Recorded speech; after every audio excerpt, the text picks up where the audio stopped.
encore là. Elle est toujours dans mes vlogs. C'est fou ça. Toujours en train de faire une tête à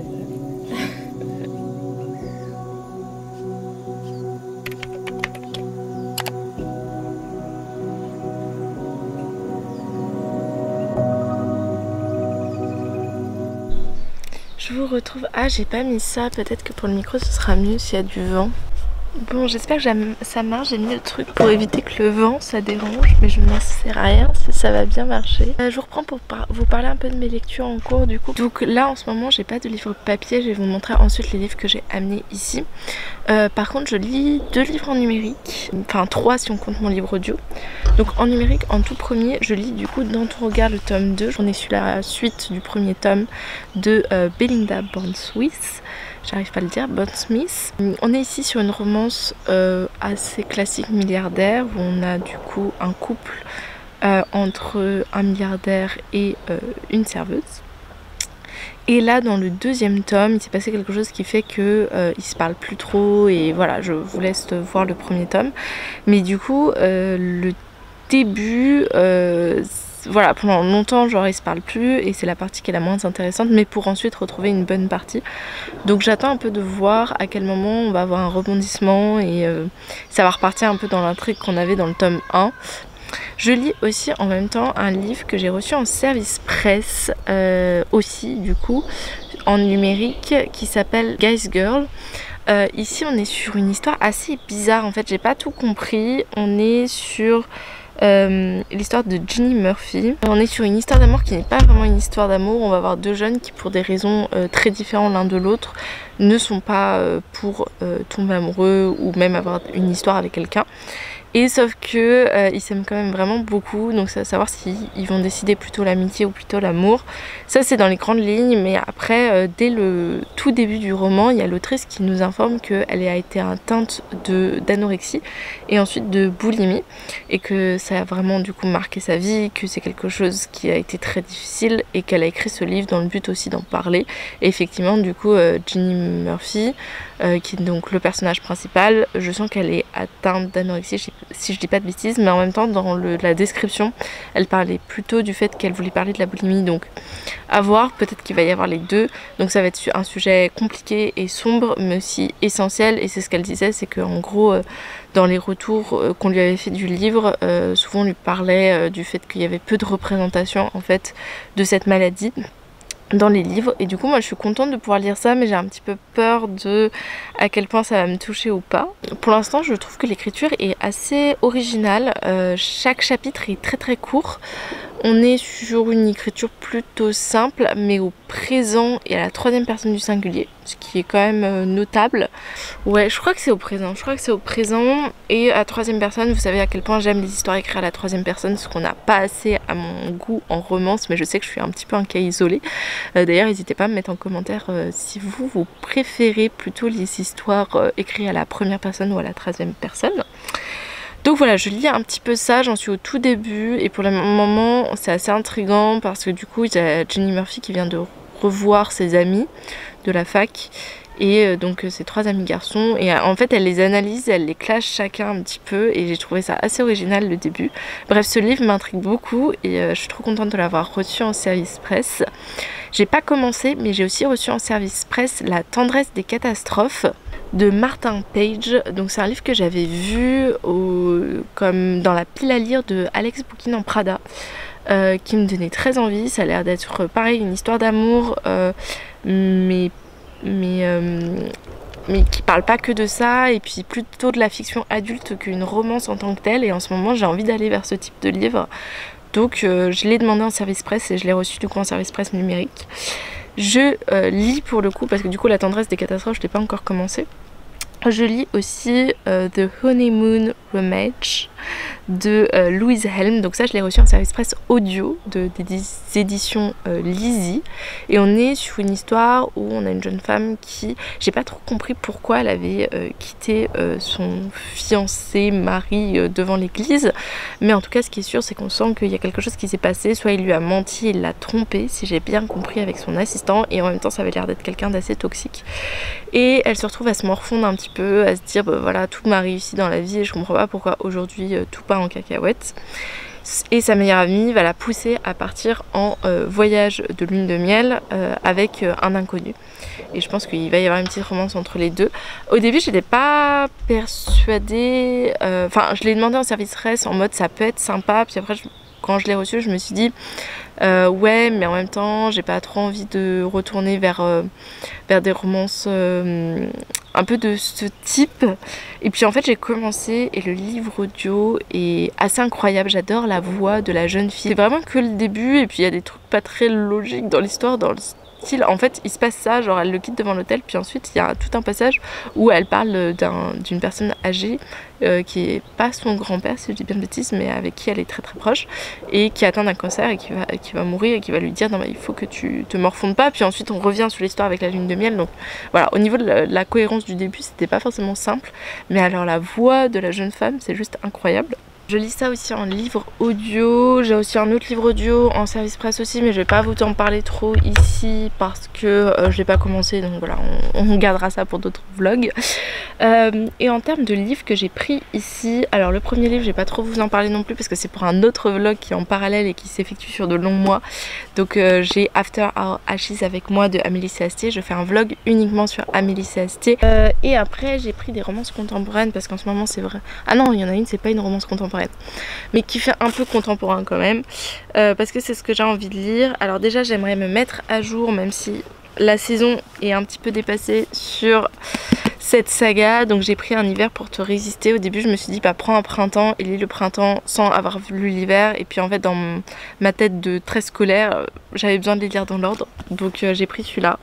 Voilà, j'espère que ça me dérangera pas trop de lire un truc de l'hiver au printemps, mais écoute, comme ça après je pourrais enchaîner sur le livre qui se passe au printemps. J'ai aussi pris du coup ce tome là, ça s'appelle Parallèle de Elizabeth O'Rourke, des éditions du coup Céleste. Ici on est sur une histoire assez originale, donc c'est un peu de la fantasy mais en même temps je le mets quand même dans de la romance contemporaine parce que ça se passe je crois à notre époque mais avec un peu de fantasy. On est ici sur une jeune femme qui fait des rêves depuis assez longtemps sur un homme, même depuis qu'elle est petite, et dans ses rêves c'est son mari, et du coup c'est ce qu'elle dit à ses parents, sauf que du coup elle grandit, elle fait toujours ses rêves, elle se dit bon c'est que des rêves, et puis un jour elle va le croiser réellement, je crois que c'est son médecin.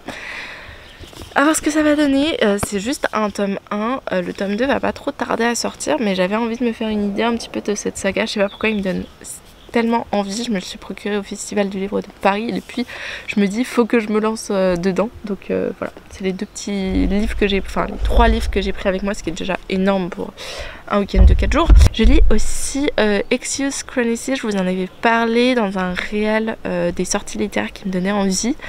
Il est sorti ce mois-ci, je crois qu'il est sorti il y a vraiment pas très longtemps, c'est de Marie H.J. mais sous son autre nom de plume, qui est du coup Marie Mage, ou je sais pas quoi Mage, parce que je suis très douée avec les prénoms. Ici on est sur un Omégaverse romance MM, où on va avoir 2 royaumes qui se font un peu la guerre, au milieu de ça on en a un autre, donc lequel un de nos protagonistes, notre Oméga, il fait partie. Et parce que c'est un Oméga et que c'est un peu dans le dernier, on va le donner en mariage, en sacrifice, à un des 2 royaumes qui se font la guerre, pour qu'il se marie et qu'il donne une progéniture. Sauf qu'en fait, au milieu de tout ça, l'autre royaume, le roi de l'autre royaume va venir et va kidnapper notre Oméga. Et il va se trouver que ils vont peut-être bien s'aimer, et ça va peut-être être alpha, oméga, genre destiné et tout. Et donc voilà, je me suis lancée là-dedans et c'est plutôt addictif le début, donc je vous en dirai des nouvelles. Il fait quand même 400 pages, donc je pense que je vais prendre un peu de temps pour le lire, puis c'est pas une priorité, c'est pas un service presse. Je le lis si vous voulez tout savoir sur l'abonnement Kindle, il est disponible là-dessus.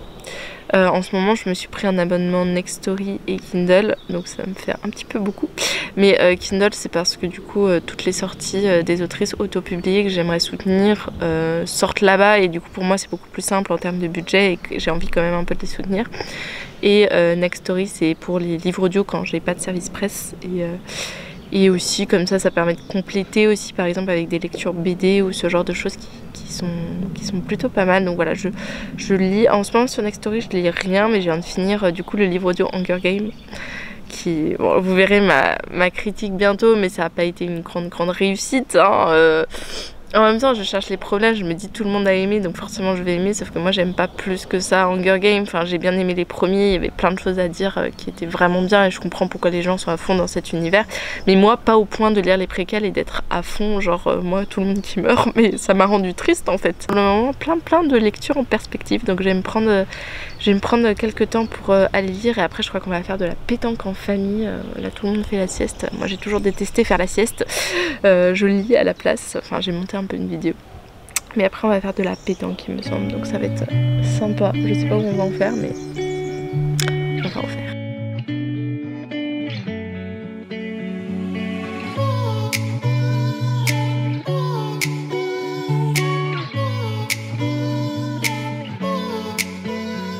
On est au zoo de Beauval aujourd'hui.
J'ai commencé ce tome du coup et c'était incroyable. Je pensais avoir du mal à rentrer dans le livre parce que, je sais pas, l'hiver, tout simplement le fait de redémarrer une histoire. Mais la plume de Morgane Moncomble, c'est toujours un bonheur vraiment de rentrer dedans.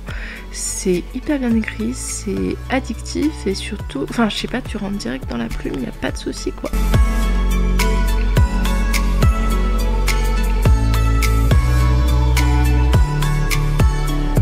Bon, petit récapitulatif de l'histoire du coup, parce que je ne sais pas si vous connaissez cette saga. Donc c'est une saga de Morgane Moncomble où, enfin, elle est très connue en réalité en romance, où on a un tome sur chaque saison et ce qui relie les tomes, c'est uniquement le fait que le personnage principal féminin est ami, enfin elles sont amies entre elles mais elles se voient pas depuis longtemps. Dans le tome 1, c'est une sorte d'enquête, pseudo-enquête très automnale bien sûr, mais voilà, ça fait très enquête avec une romance. Et dans ce tome là on est dans une romance contemporaine dans l'univers du patinage artistique, où on va voir Lily qui a toujours rêvé de gagner les championnats du monde. Elle veut la médaille d'or et rien d'autre. Et de l'autre côté on a Orion qui lui a déjà eu une médaille d'or, qui s'en sort très bien, sauf que depuis 3 ans il n'a pas patiné parce qu'il y a une sorte de rumeur sur lui comme quoi il fait perdre toutes ses partenaires, ou pas forcément perdre mais il les blesse en fait. En fait il est maudit parce qu'elle se blesse, c'est pas lui qui va venir les blesser. Lily elle est vraiment fan d'Orion depuis qu'elle est petite et qu'elle a baigné dans ce monde là qui est le patinage artistique. Mais on va leur dire bon bah voilà, maintenant vous êtes partenaires par des concours de circonstances. Sauf que la première fois que Lily voit Orion, et il est assez détestable. Et du coup, ça va être un peu plus compliqué. Je suis au début, j'ai pas envie de vous spoiler, mais là, c'est, comme je vous ai dit, je rentre très vite dans l'histoire. Il y a juste un truc qui est arrivé qui est un peu... Je dirais pas too much parce que ça va rendre le livre encore mieux, mais c'est un peu gros quand même. Donc voilà, je sais pas si on avait besoin de mettre ça dans l'histoire, mais enfin bref. Donc voilà, j'ai lu, pour l'instant j'en suis au chapitre 5, j'aime bien et je continue.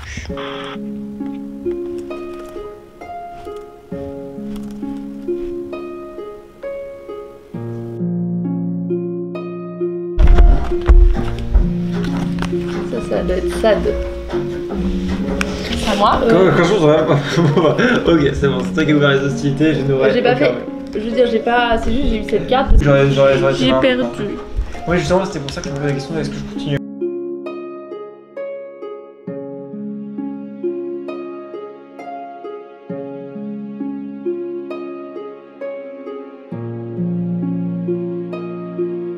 Je suis à 80% du livre et je vous ai pas repris depuis hier, j'ai pas mal avancé. Qu'est-ce que j'ai à dire? Déjà, je trouve que au niveau de l'écriture, c'est un sans faute avec moi. Morgane Moncomble a quelque chose d'assez original. Pas forcément dans sa plume, qui est assez addictive, qui donne envie de tourner les pages, mais plus dans la manière dont elle construit son histoire, dont elle innove en romance et aussi dans ses personnages. Je pense que la vraie force de ce tome 2, c'est pas forcément l'intrigue qui est assez classique et franchement il n'y a pas grand chose d'épique, mais c'est plus ce qui va arriver à ces personnages et notamment des choses assez difficiles et comment chacun va se débrouiller vis-à-vis de ce qui arrive, et puis aussi le personnage en lui-même, à quel point il est fort, comment il se débrouille. J'étais très étonnée du fait que Morgane Moncomble, elle sort vraiment de ce qu'on connaît et elle essaie de chercher des personnages féminins et masculins qui soient différents, qui soient plus... peut-être plus complexes. En fait j'adore la force et la détermination de notre personnage principal féminin qui est du coup Lily, qui genre voilà, elle a un but, elle veut gagner vraiment et il n'y a rien qui se mettra en travers de son chemin à part ça. Et ça j'ai trouvé que le fait qu'elle le garde jusqu'à la fin même quand il lui arrive des choses horribles, alors que de l'autre côté on a Orion qui est à la première difficulté et plus en mode bah je vais abandonner parce que de toute façon il y a le destin qui se met entre moi et la victoire et qui me dit non, ne le fais pas. Et voilà, en fait cette manière là d'avoir construit les personnages assez différents et en même temps tous les deux ils ont un objectif, bah j'aime beaucoup. La romance commence plus tard, au début on est vraiment sur quelque chose de pas évident, quelque chose de cool aussi parce qu'en romance c'est souvent assez évident, ils se rencontrent et tu sens qu'ils vont finir ensemble. Bah là jusqu'à la moitié du livre, même si tu sais qu'ils vont finir ensemble, c'était pas si évident que ça parce que justement même leur amitié, même le fait de s'entendre c'est pas évident. Donc ça j'ai trouvé ça plutôt cool. On est vraiment après une romance dans le monde du patinage artistique, donc il reste quand même des clichés qu'on aime bien et qu'on garde, mais quand même j'ai trouvé que, je trouve que c'est assez original. J'ai juste peur parce que je sais qu'il va y avoir un gros obstacle à la fin qui peut être la crise des 80% et j'ai peur de comment ça va se finir.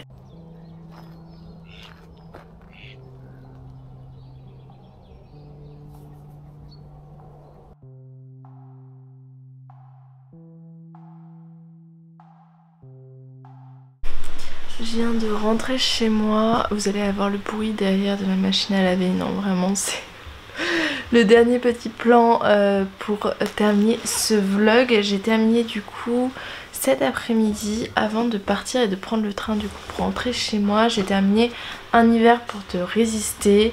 La fin était mimi et ça lance surtout le ton pour le tome suivant que je pense prendre assez prochainement.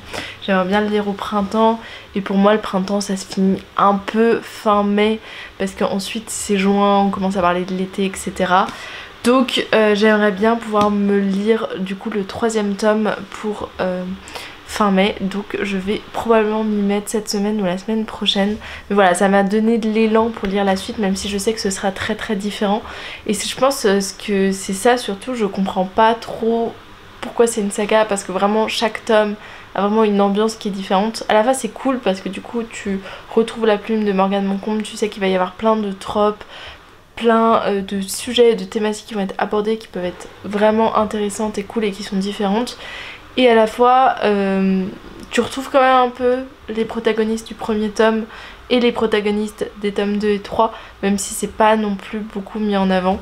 Donc voilà, je pense que c'était vraiment pour les lier les uns aux autres et puis les sagas quand elles sont indépendantes ça fait aussi mieux vendre je pense.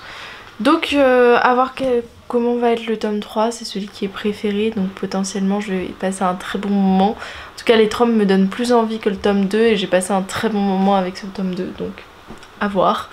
La suite au prochain épisode, voilà toujours n'hésitez pas, abonnez-vous, likez, commentez, mettez un petit flocon, même si c'est pas du tout la période, comme ça on verra que je suis totalement en décalage avec la saison, mais c'est pas très grave. J'espère que vous avez apprécié ce vlog. Je suis en train de remettre un peu en question la manière dont je fais mes vlogs et je vous ai notamment posé pas mal de questions sur Instagram ce week-end. Et vous avez été nombreux à me dire que vous aimez... En fait, il y a eu de tout. Enfin, il y a eu les deux extrêmes. Il y a eu j'aime pas du tout les vlogs de plus de 30 minutes. Ce qui est problématique parce que pratiquement, je pense, beaucoup de vlogs sur ma chaîne d'ailleurs. Ouais, la plupart, ils font plus de 30 minutes. Et il y en a eu d'autres où vous m'avez dit que vous aimiez quand même bien les vlogs longs. Donc voilà, ça me pose question sur comment faire et je pense que du coup je vais essayer de vous proposer les deux. Vous proposer des vlogs qui soient courts et des vlogs qui soient longs. Moi j'aime les vlogs longs personnellement, donc il continuera à y en avoir sur cette chaîne parce que voilà, j'aime mettre ce que j'aime voir. Et en même temps je suis d'accord que de temps en temps avoir un vlog plus court, ça peut être sympathique. Donc voilà, prochainement il y aura potentiellement des trucs comme ça, j'ai déjà quelques idées. Et je vous laisse là-dessus.